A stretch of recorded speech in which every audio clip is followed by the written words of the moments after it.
नमस्कार, मी मालती किचनमध्ये परत एकदा तुमचं स्वागत। आज आपण बनवणार आहोत कढीपत्त्याची चटणी।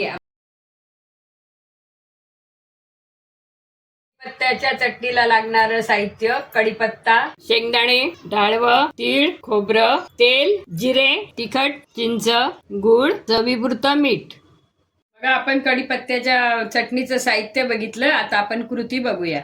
आपण आता तेलामध्ये थोडे शेंगदाणे टाकले। आपण आता शेंगदाणे तळून घेतलेले आहे। आपण ते आता रिकाम्या पाटीमध्ये काढूया। शेंगदाणे तळून झाल्यानंतर आपण आता डाळवं टाकूया। तीळ भाजण्यासाठी तेलाची गरज नाही, कारण ते तिळाचंच तेल असतं ना। खोबरं,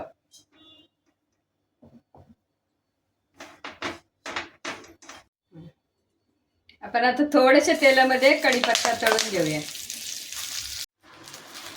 कढीपत्ता भाजून झाला की आपण सगळं मिश्रण एकत्र करून ते सगळं वाटून घेणार। मग चवीनुसार मीठ टाकणार, थोडा गूळ टाकणार आणि चिंच टाकणार। हे तुम्हाला आवडत असेल तर गूळ चिंच टाका, नाही टाकली तरी चालेल, पण त्यांनी चव चांगली येते म्हणून मी टाकणार आहे।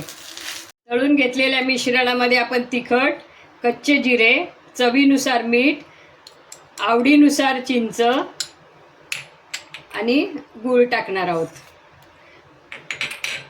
हे सर्व मिश्रण आपण आता चटणीचा एकजीव होण्यासाठी आपण वाटून घेणार आहोत।